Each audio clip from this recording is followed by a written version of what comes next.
রব্বুল আলামিন কুরআনুল কারীমে বলেছেন, তাবারাকাল্লাযী বিয়াদিহিল মুলকু ওয়া হুয়া আলা কুল্লি শাইইন কাদির। কুরআনুল কারীমের 29তম পারা 67 নম্বর সূরা সূরাতুল মুলকের 1 নম্বর আয়াতে আল্লাহ তাআলা বলছেন, মহিমান্বিত তিনি যিনি সর্বময় কর্তৃত্ব এবং ক্ষমতা যার হাতে। সকল ক্ষমতা কার হাতে? মানুষ কেবলমাত্র আল্লাহ তাআলার দানের ভিখারি। আল্লাহ যাকে ক্ষমতা দেন অল্প কিছুদিনের জন্য ক্ষমতা দেন, ক্ষমতা পেলে তিনি রাজা, আর ক্ষমতা ছিনিয়ে নিয়ে গেলে তিনি প্রজা, এমনকি আসামিও হতে পারেন। এজন্য সকল ক্ষমতার মালিককে। সূরাতুল মুলকে আল্লাহ তাআলা বলছেন, মহিমান্বিত তিনি, তাবারাকাল্লাযী, মহিমান্বিত তিনি, আল্লাযী বিয়াদিহিল মুলক, যার হাতে রাজত্ব, সার্বভৌমত্ব, কর্তৃত্ব, নেতৃত্ব, ক্ষমতা যার হাতে।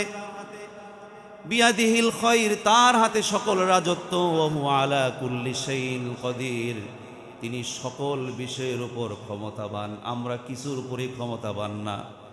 এমনকি চাইলে রোদ উঠাইতে পারি না, চাইলে বৃষ্টি বর্ষাইতে পারি না, চাইলে সুস্থ হতে পারি না, চাইলে অসুস্থ হতে পারি না, চাইলে ক্ষেতের মধ্য থেকে ফসল উৎপাদন করতে পারি না, কিছুই করতে পারি না। সব কিছু করে দেন কে? সেই জন্য রব্বুল আলামিন সূরাতুল মাইদার 17 নম্বর আয়াতে বলা হচ্ছে, ওয়ালিল্লাহি মুলকুস সামাওয়াতি ওয়াল আরদি ওয়া মা বাইনাহুমা, আসমানে যা আছে, জমিনে যা আছে, এবং আসমান জমিনের মাঝখানে যা আছে, সব কিছু একমাত্র আল্লাহর হাতে। আল্লাহর রাজত্ব কার হাতে? ওয়ালিল্লাহি মুলকুস সামাওয়াতি ওয়াল আরদি ওয়া মা বাইনাহুমা, আসমানে যারা আছে, যা আছে, জমিনে যারা আছে, যা আছে, এবং আসমান জমিনের মাঝখানে যা আছে, সব কিছুর মালিকানা, কর্তৃত্ব কার? আমি আর আপনি সলিমুদ্দি কলিমুদ্দি কিছুই নাই। তারপর আল্লাহ তাআলা বলছেন, ইয়াখলুকু মা ইয়াশা, তিনি যা ইচ্ছা করেন, যা ইচ্ছা তা সৃষ্টি করেন। ওয়াল্লাহু আলা কুল্লি শাইইন কাদির, আল্লাহ তাআলা সকল বিষয়ের উপর ক্ষমতাবান।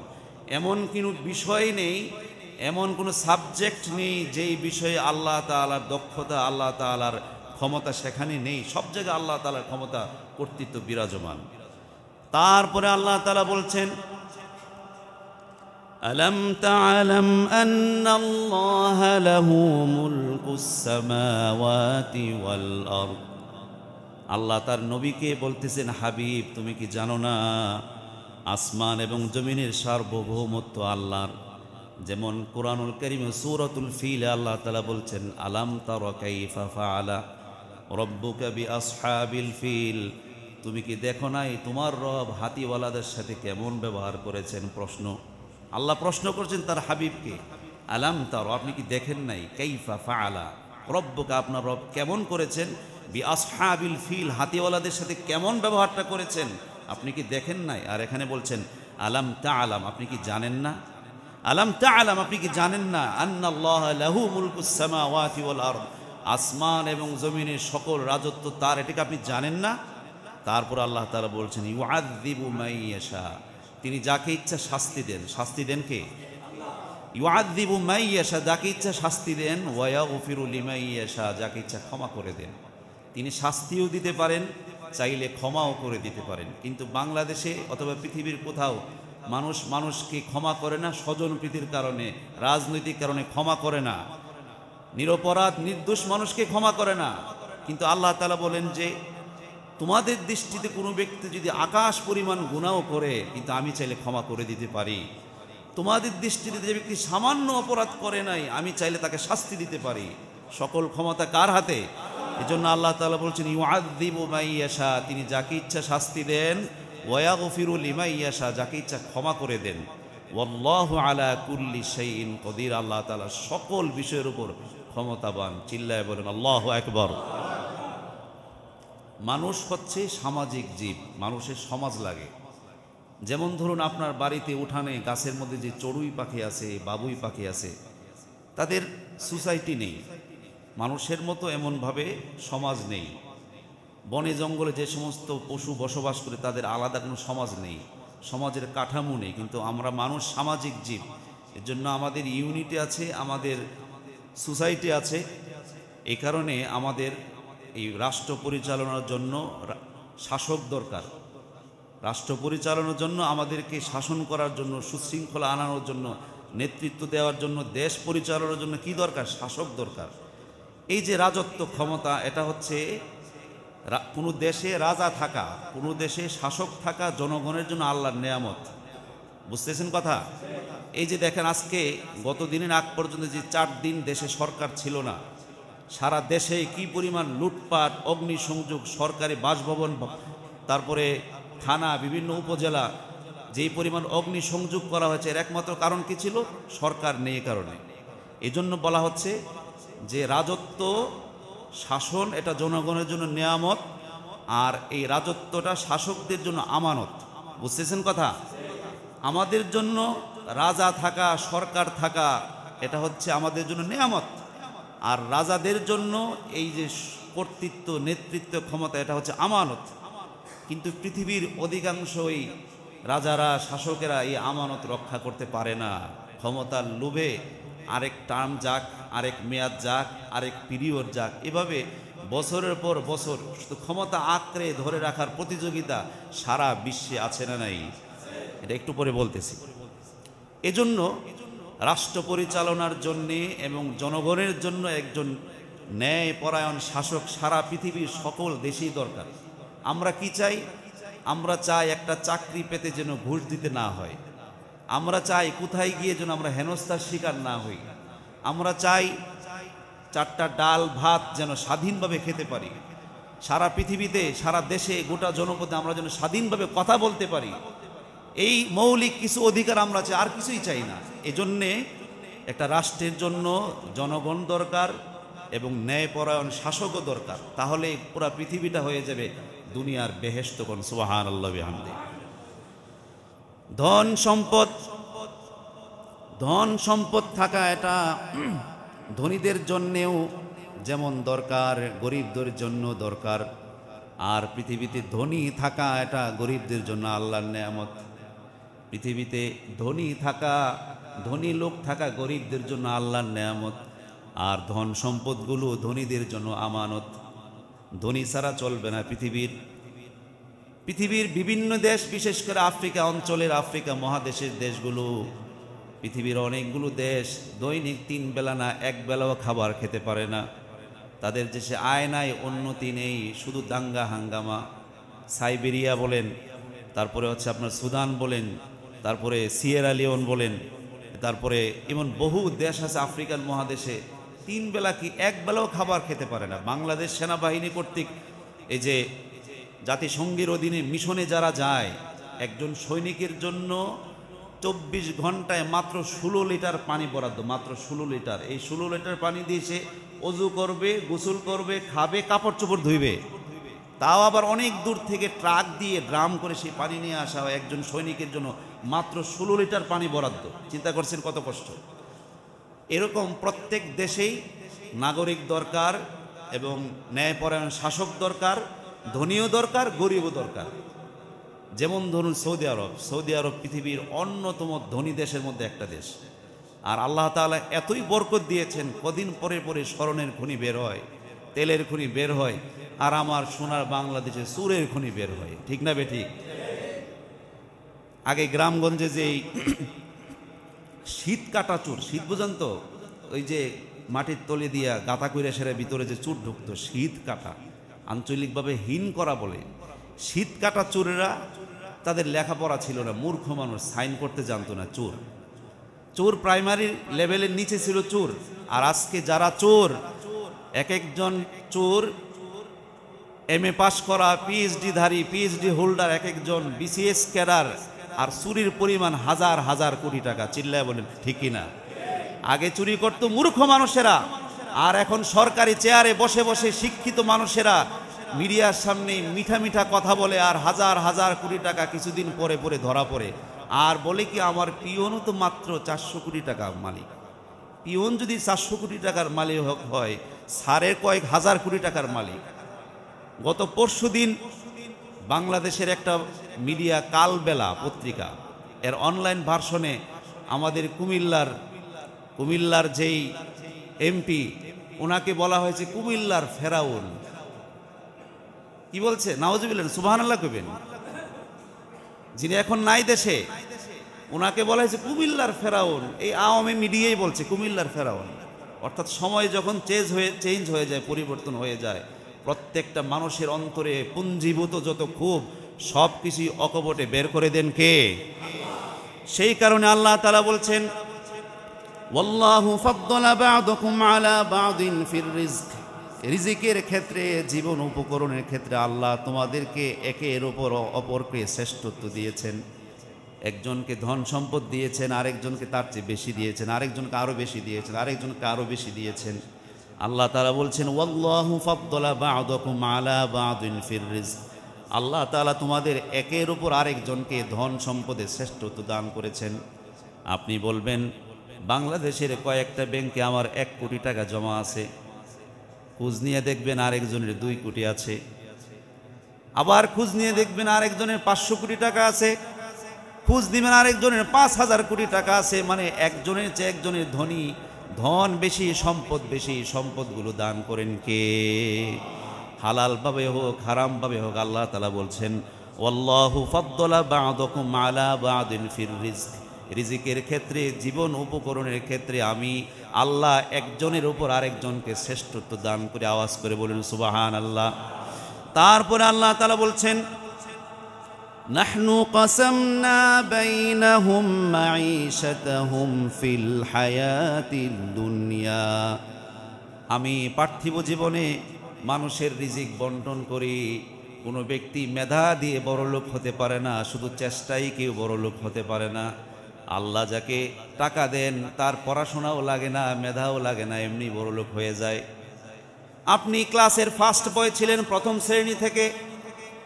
শ্রেণী থেকে মাস্টার্স পর্যন্ত ফার্স্ট বেঞ্চের ছাত্র ছিলেন আপনি।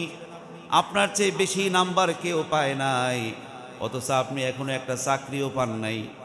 আবার দেখা যায় যে লোকটা লাস্ট বেঞ্চের ছাত্র, একদিনও পড়া পারে নাই, প্রত্যেক দিন স্যারের মায়ের খাইছে, সে প্রতি মাসে 3 লাখ টাকা কামাই করে। রিজিকটা দান করেন কে?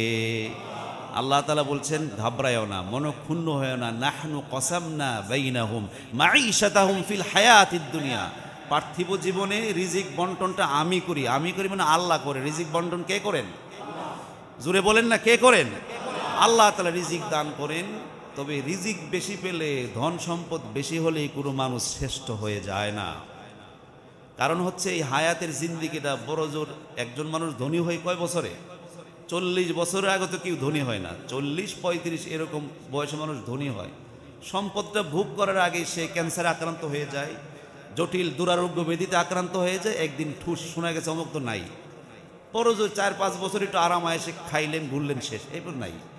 তার মানে এই যে ধন সম্পদ হলেই যে কোনো মানুষ সুখী হয়ে গেছে এমন না, বরঞ্চ আল্লাহর পৃথিবীতে যে ব্যক্তি আল্লাহর গোলামি করে মরতে পারছে, আল্লাহর বন্দেগী করে মরতে পারছে, বাড়ি থাকুক, গাড়ি না থাকুক, কিছুই না থাকুক, যে ব্যক্তি আল্লাহর হুকুম পালন করে আল্লাহর সাথে দেখা করতে পারছে, ওই ব্যক্তি সফল কাম। কদ আফলাহা মান তাযাক্কা। ওই ব্যক্তি সফল কাম যে নিজেকে পাক সাফ করতে পেরেছে। বলেন সুবহানাল্লাহ বিহামদিহি। সম্মানিত বন্ধুগণ, আল্লাহ রাব্বুল আলামিন বলছেন, ওয়ারাফা'না বা'দাহুম ফাওকা বা'দিন দারাজাত। আর একজনকে অপরজনের উপর মর্যাদায় আমি উন্নত করি, মর্যাদাও বাড়াই দিই। একজনের চেয়ে একজনের মর্যাদা বেশি। সবার মর্যাদা সমান না, সকল অফিসারের মর্যাদা সমান না, সকল ব্যবসায়ীর মর্যাদা সমান না। সংসদে এমন বহু এমপি আছে যাদের জ্ঞান, বুদ্ধি, বিচক্ষণতা মন্ত্রীর চাইতেও বেশি। আবার এমন অনেক সচিব আছে যে সমস্ত সচিবরা মন্ত্রীদের চাইতে বিচক্ষণতা রাখেন বেশি। এই কারণে আল্লাহ তাআলা বলছেন, ওয়ারাফা'না বা'দাহুম ফাওকা বা'দ। একজনের উপর আরেকজনকে মর্যাদা আমি বাড়িয়ে দিয়ে থাকি। লিয়াত্তাখিদা বা'দুহুম বা'দান সুখরিয়া, যেন একে অপরের কাছ থেকে কাজ নিতে পারে, কাজ আদায় করতে পারে। একজন থাকবে ঊর্ধ্বতন, আরেকজন থাকবে অধস্তন। প্রত্যেক অফিসে লেভেল আছে না নাই? বড় আছে, মাঝারি আছে, ছোট আছে, বিভিন্ন ক্যাটাগরির আছে। এই যে বিভাজন, এই যে ক্লাস, এই যে একটা লেভেল, এটা কেন আল্লাহ তাআলা বলছেন? যেন একে অপরের কাছ থেকে কাজ আদায় করতে পারো। যদি আপনার অফিসে পিয়ন না থাকে, এক কাপ চা আনার জন্য কোনো লোক না থাকে, আপনার অফিসে মেহমান আসছে কয়েকজন, কিন্তু আপনার যে পিয়ন ওই গেছে ছুটিতে বাড়িতে অথবা অসুস্থ আসে না, একটা লোক নাই, তখন আপনার কষ্ট হবে কি না? প্রত্যেকটা কাজেই অধীনস্থ লোক দরকার এবং ঊর্ধ্বতন লোক দরকার। এইভাবে আল্লাহ তাআলা পৃথিবীতে চালাচ্ছেন যুগ যুগ ধরে, আবহমান কাল থেকে। জুড়ে বলেন সুবহানাল্লাহ। আল্লাহ তাআলার কর্মকৌশল। সূরাত আলে ইমরান, যেটি কুরআনুল কারীমের দ্বিতীয় বৃহত্তর সূরা, এই সূরাতে আল্লাহ তাআলা একটা দোয়া আল্লাহ তাআলা শিক্ষা দিচ্ছেন। সেই দোয়াটা কি? আল্লাহ তাআলা বলছেন, কুল, নবী আপনি বলুন। রব্বুল আলামিন বলছেন, কুলিল্লাহুম্মা মালিকাল মুলকি তুতিল মুলকা মান তাশা ওয়া তানজিউল মুলকা মিম্মান তাশা। বলো, সার্বভৌমত্ব ক্ষমতার মালিক আল্লাহ, তুমি যাকে ইচ্ছা ক্ষমতা প্রদান করো, রাজত্ব দান করো, আর যাকে ইচ্ছা, যার নিকট থেকে ইচ্ছা ক্ষমতা তুমি কেড়ে নাও। ক্ষমতা দান করেন কে? আরো জোরে বলেন কে? আল্লাহ যাকে ক্ষমতায় রাখবেন, সারা দেশের সকল মানুষ আন্দোলন করেও তাকে নামাইতে পারবে না। আর আল্লাহ যখন ক্ষমতা থেকে টেনে নামাবেন, পৃথিবীর কেউ তাকে রক্ষা করতে পারবে না। চিল্লায় বলেন ঠিক কিনা? 14 সালে সারা বাংলাদেশের সকল মানুষ আন্দোলন করেছে, কেউ ক্ষমতা কেড়ে নিতে পারে নাই। 18 সালে অনেক মায়ের বুক খালি হয়েছে, কেউ ক্ষমতা কেড়ে নিতে পারে নাই। 24 সালে সারা বাংলাদেশের মানুষ ভোট বর্জন করেছিল, তবু ক্ষমতা কেউ কেড়ে নিতে পারে নাই। ক্ষমতার মসনদে বসার 7 মাসের ব্যবধানে এমন কি ঘটলো, যেখানে বিরোধী দলের কেউ নাই, বিরোধী দল নিষিদ্ধ করে দেওয়ার পরেও কোন সেই হিকমত, কোন সেই কর্মকৌশলওয়ালা আল্লাহ তাআলা প্রায় 4 বছর 6 মাস আরো বাকি, আরো 4.5 মাস বাকি থাকা অবস্থায় আল্লাহ কিভাবে ক্ষমতা টেনে নিলেন? সব কিছু করেন কে? আল্লাহ তাআলা বলছেন, এই শোনো, কুল, বলো তুমি, আল্লাহুম্মা মালিকাল মুলক, সকল রাজত্বের মালিক আল্লাহ, তুতিল মুলকা মান তাশা, যাকে ইচ্ছা তুমি রাজত্ব দান করো, ওয়া তানজিউল মুলকা মিম্মান তাশা, যাকে ইচ্ছা, যার কাছ থেকে ইচ্ছা ক্ষমতা তুমি টেনে নিয়ে থাকো। তারপর আল্লাহ তাআলা বলছেন, ওয়া তুইজ্জু মান তাশা, যাকে ইচ্ছা তুমি সম্মান দান করো, ওয়া তুদিল্লু মান তাশা, যাকে ইচ্ছা তুমি হেয় প্রতিপন্ন করো। যিনি 4 দিন আগে সম্মানিত, তিনি আজকে সারা বিশ্বের কাছে অপমানিত এবং পৃথিবীটা অনেক ছোট হয়ে আসছে। যিনি 4 দিন আগেও, ছেলেরা কি চায়? ছেলেরা এক দফা এক দাবি, অমুক তুই কবে যাবি, এক দফা এক দাবি, দমভুক্তি করেছিলেন 4 দিন আগে, 5 দিন আগে। তিনি আজকে পৃথিবীতে একজন অসহায় ব্যক্তি, যাকে কেউ জায়গা দিতে চায় না। সবকিছু করেন কে? আল্লাহ তাআলা বলছেন, ওয়া তুইজ্জু মান তাশা, তুমি যাকে ইচ্ছা সম্মান দান করো, ওয়া তুদিল্লু মান তাশা, তুমি যাকে ইচ্ছা অপমানিত করো। বিয়াদিকাল খায়র, সমস্ত কল্যাণ তোমার হাতে। ইন্নাকা আলা কুল্লি শাইইন কদির, তুমি নিশ্চয়, তুমি সকল বিষয়ের উপর ক্ষমতাবান। ক্ষমতাবান কে? সে আল্লাহ তাআলা সূরাতুল হাজ্জের 18 নম্বর আয়াতে বলেছেন, ওয়ামাই ইউহিনিল্লাহু ফামা লাহু মিন মুকরিম, আল্লাহ যাকে অপমানিত করেন, আল্লাহ যাকে হেয় করেন, ফামা লাহু মিন মুকরিম, তার সম্মানদাতা কে আছে? যেই ভারতের পরামর্শে একটানা 15 বছর যাবৎ এদেশের সম্মানিত নাগরিকদেরকে বছরের পর বছর অসম্মানিত করা হয়েছে, সেই ভারত একটু আগে বিবৃতি দিয়েছে যে আমরা ডক্টর ইউনূসের সাথে কাজ করতে রাজি। কারণ আমাদের দেশ দরকার, ব্যক্তি চেঞ্জ হয়ে যাক, কিন্তু আমাদের জাতীয় স্বার্থ, পররাষ্ট্রনীতি ঠিক থাকা দরকার। এতদিন যারা আমরা তেল মারছি, আশ্রয় দিয়েছি, যাক, চলে যাক। আমরা এখন এই বর্তমান যেই অন্তর্বর্তীকালীন সরকারের প্রধান যিনি ডক্টর ইউনূস, তার সাথে আমরা কাজ করতে রাজি এবং অভিনন্দন জানাচ্ছেন তিনি। আল্লাহর কুদরত কি? আল্লাহ তাআলা বলছেন, ওয়ামাই ইউহিনিল্লাহু ফামা লাহু মিন মুকরিম, আল্লাহ যাকে লাঞ্ছিত করেন, অপমানিত করেন, তার সম্মানদাতা কে আছে? আছে কেউ? হাজার হাজার কোটি টাকার মালিক হলেও আজকে পৃথিবীটা অনেক ছোট। আমি সলিমউদ্দিন, আপনি কলিমউদ্দিন, আপনার যদি ভিসা থাকে, পাসপোর্ট থাকে, টাকা থাকে, এই মুহূর্তে সারা পৃথিবীটা আপনি বিচরণ করতে পারবেন। আজকে গেলেন, আজকে আপনি ফিনল্যান্ড গেলেন, কালকে আপনি নেদারল্যান্ড চলে যান, পরশুদিন আমেরিকা চলে যান, এরপরের দিন অস্ট্রেলিয়া চলে যান, সারাটা পৃথিবী আপনি বিচরণ করতে পারবেন যদি আপনার কাছে টাকা থাকে, ভিসা থাকে, কাগজপত্র থাকে। কিন্তু যারা আজকে ভাগ্যে গেছে, পলায়ে গেছে, তারার পৃথিবীটা কত ছোট ছোট, চাইলেও দেশেও আসতে পারবে না। যেই দেশে আশ্রয় নিছে সেই দেশেও জায়গা দিতে রাজি না, কারণ চোর জায়গা দেয় কে? ঠিক না বে ঠিক? তুমি কালকে রাষ্ট্রের প্রধান থাকলে কি হবে, কিন্তু আজকে তো তুমি সারা পৃথিবীর মানুষের কাছে পলায়নকারীকে কে আশ্রয় দিবে? এজন্য আল্লাহ তাআলা বলছেন, যাকে আল্লাহ অপমানিত করেন তার সম্মানদাতা কে আছে? সেই কারণে হযরত আবু হুরায়রা রাদিয়াল্লাহু আনহু বলেন, রাসূল করিম সাল্লাল্লাহু আলাইহি ওয়াসাল্লাম বলেছেন, ইন্নাকুম সাতাহরিসুনা আলাল ইমারা, তোমরা অচিরেই ক্ষমতা এবং পদ পাওয়ার জন্য লালায়িত হয়ে যাবে। নবী করিম সাল্লাল্লাহু আলাইহি ওয়াসাল্লাম ১৫০০ বছর আগে বলতেছেন যে ইন্নাকুম সাতাহরিসুনা আলাল ইমারা, অচিরেই তোমরা ক্ষমতা পাওয়ার জন্য, পদ পাওয়ার জন্য লালায়িত হয়ে যাবে। ওয়া সাতাকুনু নাদামাতান ইয়াউমাল কিয়ামাহ, এবং অচিরেই কিয়ামতের দিন তোমরা এই ক্ষমতা পাওয়ার লোভের কারণে লাঞ্ছিত হবে, অপমানিত হবে। তারপর আল্লাহ রাসূল বলছেন, ফানিআমাল মুরদিআ, বলতেছেন যে বস্তুত ধাত্রীতুল্য এই ক্ষমতা কতই না উত্তম। ধাত্রী মানে হচ্ছে যিনি দুধ পান করান। আরব দেশে লোকেরা নিজেদের সন্তানদেরকে মায়ের দুধ পান করাইতো না, দুধ পান করাইতো ধাত্রী, যেমন দুধ মা। বলা হচ্ছে যে ফানিআমাল মুরদিআ, যে ধাত্রীতুল্য এই ক্ষমতা কতই না উত্তম, মানে কতই না মজা। এটা মানে ক্ষমতায় যিনি বসছেন না তিনি বুঝবেন কি? একটা উপজেলা চেয়ারম্যান হওয়া, একটা চেয়ারম্যান হওয়া, এমপি হওয়া, মন্ত্রী হওয়া, প্রধানমন্ত্রী হওয়া, রাষ্ট্রপতি হওয়া, একটা পদে বসা, আর এটার যে মজা, এটার যে টেস্ট, যে না বসছে সে কি বুঝবে এটার মজা কি? আঙ্গুলটা হেলন দিলে সবাই কথা শুনে, মুখ দিয়ে ইশারাও করতে, সব কিছু তোমার আন্ডারে, এমন একটা ক্ষমতার লোভ। বলা হচ্ছে ফানিআমাল মুরদিআ, ধাত্রীতুল্য এই ক্ষমতা কতই না উত্তম। তারপরে বলতেছেন ওয়াবিসাতিল ফাতিমা, আর ক্ষমতার দুধ ছাড়ানো কতই না কঠিন। আমরা যারা এখানে বসেছি, আমরা সবাই নিজের মায়ের দুধ পান করছি, পান করি না? সবাই আওয়াজ করে বলেন। যে সমস্ত মায়েরা, দুগ্ধদানকারী মায়েরা সন্তানদেরকে দুধ পান করায়, দুধ পান করানোটা সহজ, কিন্তু দুধ ছাড়ানোটা অনেক কঠিন।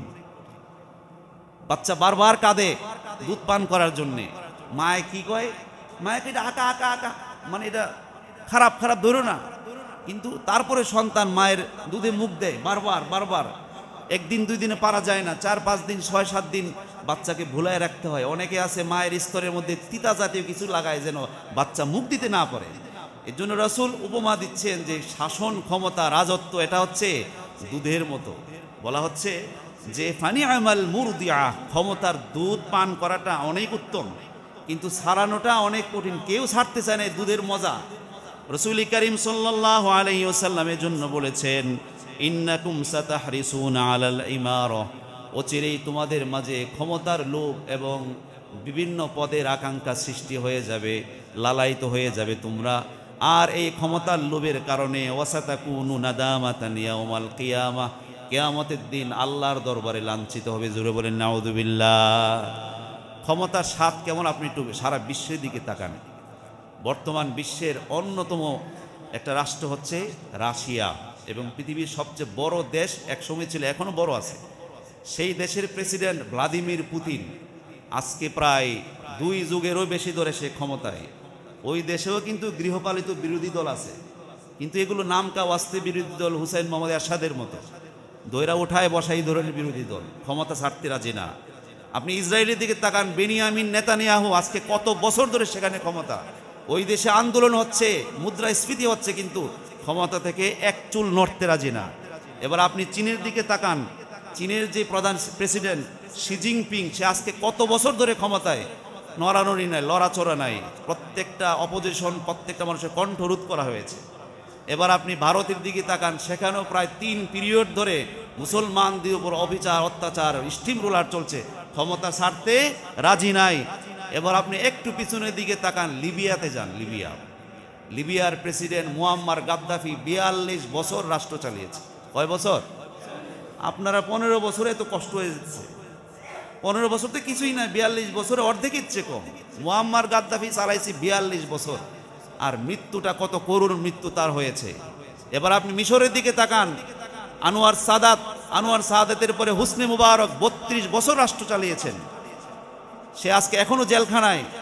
ইরাকের দিকে তাকান, সাদ্দাম হুসাইন 32 বছর রাষ্ট্র চালিয়েছেন, এমনকি নিজের মেয়ের জামাইকে পর্যন্ত ব্রাশ ফায়ার করে হত্যা করেছেন। এমন পৃথিবীতে যত স্বৈরাচার আছে সবগুলো কেউই ক্ষমতা ছাড়তে রাজি হয় না ধাক্কা না দিলে। যখন ধাক্কা আসে, জনস্রোত আসে, তখন গুলিয়ে কাজ হয় না, আল্লাহ তাদেরকে লাঞ্ছিত করে বিতাড়িত করে মাতৃভূমি ত্যাগ করায় ছাড়েন। চিল্লায় বলেন ঠিক কিনা? কুরআনুল কারীম আল্লাহ তাআলা বলছেন, ওয়াতিলকাল আইয়ামু নুদাবিলুহা বাইনান নাস, সূরাত আলে ইমরানের 140 নম্বর আয়াত। শুনতেছেন কথা? ওয়াজ যার উপরে পড়ে আস্তে করে সরে যাবে, তাহলে আর উপরে পড়বে না। যে মনে করে যে ওয়াজটা মনে আমার উপর পড়তেছে, যদি এরকম মনে করেন আস্তে করে সাইড হয়ে যাবেন, তাহলে ওয়াজ পড়বে না, সব ওয়াজ চলবে না, বন্ধ হবে। আল্লাহ তাআলা বলছেন, ওয়াতিলকাল আইয়ামু নুদাবিলুহা বাইনান নাস, সূরাত আলে ইমরানের 140 নম্বর আয়াত। মানুষের মাঝে এই দিনগুলোর পর্যায়ক্রমে আমি আবর্তন করি, অর্থাৎ দিনগুলো ঘুরাইয়ে দেই। শুনতেছেন কথা? ওয়াতিলকাল আইয়ামু নুদাবিলুহা বাইনান নাস, মানুষের মধ্যে যে দিনের যেই দিনগুলো, অর্থাৎ সুদিন দুর্দিন, সুদিন দুর্দিন, এই যে চক্র, এটা আমি করি। যারা গতকালকে ছিল ক্ষমতাসীন, আজকে তারা ক্ষমতাহীন। গতকালকে যারা ছিল নিগৃহীত, লাঞ্ছিত, আজকে তারা ক্ষমতার দ্বার প্রান্তে। করেন কে? জোরে বলেন, কে করেন? এবার দেখুন, বাংলাদেশের বিদগ্ধ আলেম, শ্রেষ্ঠ আলেমদের মধ্যে অন্যতম ছিলেন শাইখুল হাদিস আল্লামা আজিজুল হক রহমতুল্লাহ আলাইহি, যিনি ঢাকা মোহাম্মদপুর জামিয়া রহমানিয়া মাদ্রাসার প্রিন্সিপাল ছিলেন। তার সুযোগ্য সন্তান আল্লামা মামুনুল হক শাইখুল হাদিস। ঢাকা মাওয়া ফেরিঘাটের আগে রাস্তার মধ্যে বিশাল একটা ভাস্কর্য তৈরি করা হবে। ওই ভাস্কর্যের বিরোধিতা বাংলাদেশের প্রতিটি ইমানদার করেছিলেন। তিনি এই ভাস্কর্যের বিরোধিতা করেছিলেন বলে তাকে প্রায় 3টা বছর পর্যন্ত জেলখানায় রাখা হয়েছে। এমন কোনো নির্যাতন নাই তার উপর করা হয় নাই। যুবক মানুষটা জেলখানায় গেছেন, আজকে 3 বছরের মাথায় তিনি বৃদ্ধ হয়ে গেছেন, তিনি লাঠি বর করে হাঁটতে হচ্ছে তাকে। এমন কোনো নির্যাতন নাই। আল্লাহ তাআলার কি ফায়সালা, বাংলাদেশে একটা ভাস্কর্য আর আস্থা নাই। চিল্লায় বলেন ঠিক কিনা? এই তো দিন পরিবর্তন এভাবেই হয়। যেই বিরোধী দলীয় নেত্রীকে চিকিৎসার জন্য বাইরে যেতে দেওয়া হয় নাই, ওনার ভাই সাইদ ইস্কান্দার আর অনেকেই অনুনয় বিনয় করেছেন যে উনি রাজনীতি আর করবেন না, মানবিক কারণে চিকিৎসার জন্য বিদেশে যেতে দেওয়া হলো না। কিন্তু আজকে 2 ঘন্টার মাথায় উনার খালাসও হয়ে গেছে মামলা, 2 ঘন্টার মাথায় পাসপোর্টও রেডি। এই যে ওয়াতিলকাল আইয়ামু নুদাবিলুহা বাইনান নাস, আমি মানুষের মধ্যে দিনগুলো পরিবর্তন করি। গত 15টা বছর প্রত্যেকটা মিডিয়াতে জঙ্গি জঙ্গি রাজাকার যুদ্ধাপরাধী বলে বলে আলেম ওলামাদেরকে জাতির সামনে অপমানিত করা হয়েছে। এরা আজকে সম্মানের সাথে তাদের নাম উচ্চারণ করে, সম্মানের সাথে। এবং প্রত্যেকটা মিডিয়ায় প্রতিযোগিতা, কার আগে কে, জামায়াত ইসলামী লোক, ওলামায়ে কেরাম কারা আছে, তাদের কাছ থেকে নিউজ নেওয়ার জন্য প্রতিযোগিতা করতেছে। কারণ তারা জানে সামনে দুর্দিন আসতেছে, পত্রিকার ডিক্লারেশন বাতিল হয়ে যাবে, টেলিভিশনের সম্প্রচার বন্ধ হয়ে যাবে। সেই ভয়ে আজকে 71 চ্যানেল, সময় চ্যানেল, ডিবিসি নিউজ সবাই এখন জাতীয়তাবাদী হয়ে গেছে। চিল্লায় বলেন ঠিক কিনা? আল্লাহ তাআলা সেটাই বলছেন, ওয়াতিলকাল আইয়ামু নুদাবিলুহা বাইনান নাস, এভাবেই আমি মানুষের মধ্যে সময়টা পরিবর্তন করি।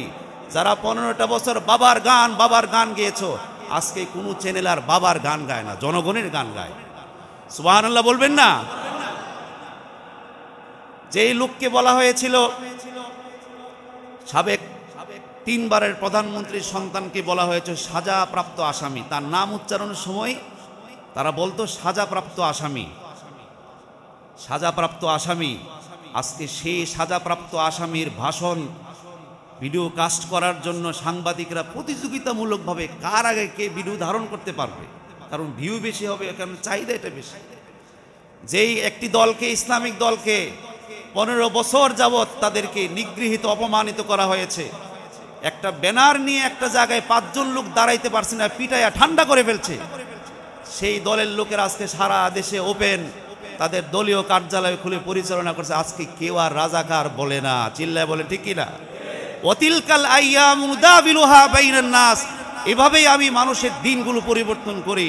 যারা বাধা দিয়েছিল তাদের নাম আজকে কোনো মিডিয়াতে উচ্চারিত হয় না, অনেক দিন হবে না, ইনশাআল্লাহ অনেক দিন হবে না। বাংলাদেশের আলেম ওলামাদের মধ্যে শ্রেষ্ঠ আলেম, বিদগ্ধ আলেম, যিনি আন্তর্জাতিক খ্যাতিসম্পন্ন মুফাসসিরে কোরআন, বাংলাদেশের সর্বোচ্চ আলেমদের মধ্যে অন্যতম, তিনি বাংলাদেশের সুনাম সারা বিশ্বব্যাপী ছড়িয়ে দিয়েছেন, যার হাতে হাজার হাজার মানুষ মুসলমান হয়েছে, একজন প্রখ্যাত আলেমী দ্বীন, তাকে রাজাকার বানিয়ে, যুদ্ধাপরাধী বানিয়ে, তাকে শেষ পর্যন্ত চিকিৎসার নামে অপচিকিৎসা করে ইঞ্জেকশনের মাধ্যমে তাকে হত্যা করা হয়েছে। রাজধানীতে তার জানাজা পড়তে দেওয়া হয় নাই, চিল্লা বলেন ঠিক কিনা? সে আলেমকে জানাজা পড়তে দেওয়া হয় নাই ঢাকার রাজধানীতে। তুমি মৃত্যুবরণ করলে তোমার লাশ দেশেও আসবে না, জানাজা তো বহুত দূরের কথা। আল্লাহ তাআলা বলছেন, ওয়ানুরিদু আন নামুন্না আলাল্লাযীনা ইসতুদঈফু ফিল আরদ। আমি ইচ্ছা করেছিলাম সে দেশে যাদেরকে হীনবল করা হয়েছিল, লাঞ্ছিত অপমানিত করা হয়েছিল, তাদেরকে অনুগ্রহ করতে আমি ইচ্ছা পোষণ করেছিলাম। ওয়ানাজআলাহুম আইম্মাহ, এবং তাদেরকে নেতৃত্ব দান করতে, ওয়ানাজআলাহুল ওয়ারিসিন, এবং ক্ষমতার উত্তরাধিকারী করতে আমি ইচ্ছা পোষণ করেছিলাম। বনী ইসরাঈলদের ব্যাপারে আল্লাহ তাআলা বলছেন।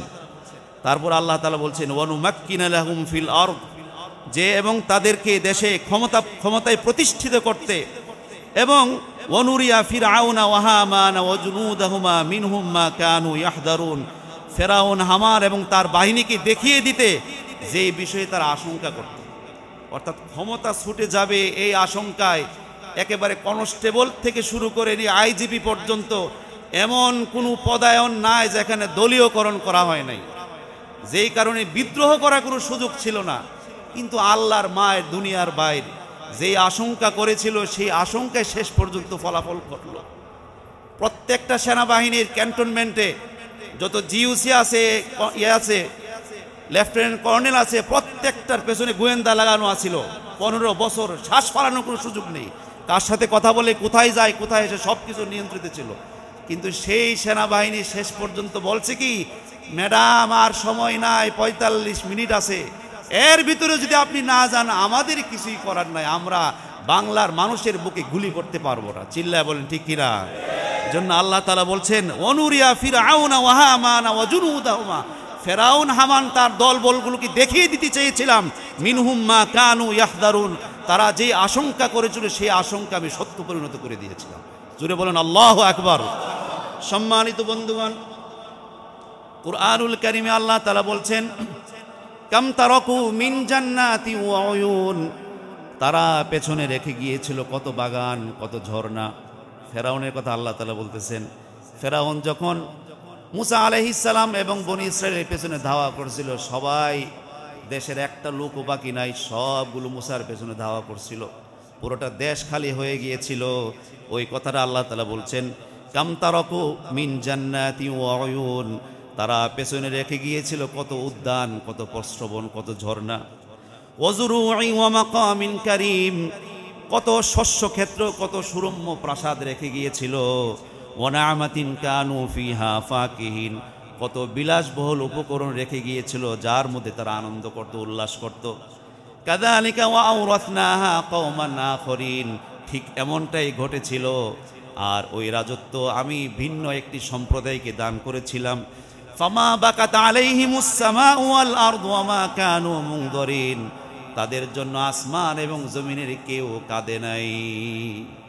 ফেরাউন যখন তার দলবল সহ মিশর ত্যাগ করে লোহিত সাগরে তারা ডুবে গেল, তাদের জন্য আসমানের কেউ কাঁদে নাই, জমিনের কেউ কাঁদে নাই।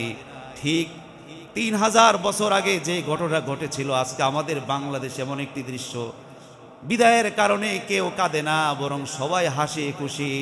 15 বছরের দীর্ঘ জমে থাকা খুব মানুষের মুখ থেকে হাসি আকারে বের হয়েছে। এমনকি একটা মিষ্টির দোকানও আর মিষ্টি নাই। আল্লাহু আকবার। কে করছেন? এ থেকে প্রত্যেক জালেম সরকারের শিক্ষা নেওয়া উচিত। এই বাংলার ছাত্র জনতা যেভাবে জেগে উঠেছে, আগামী দিনেও যদি কেউ জনগণের টুটি চেপে ধরে, মানুষের বুকে গুলি করে, এই ছাত্র জনতা কাউকে এক চুল ছাড় দিবে না। চিল্লায় বলেন ঠিক কিনা?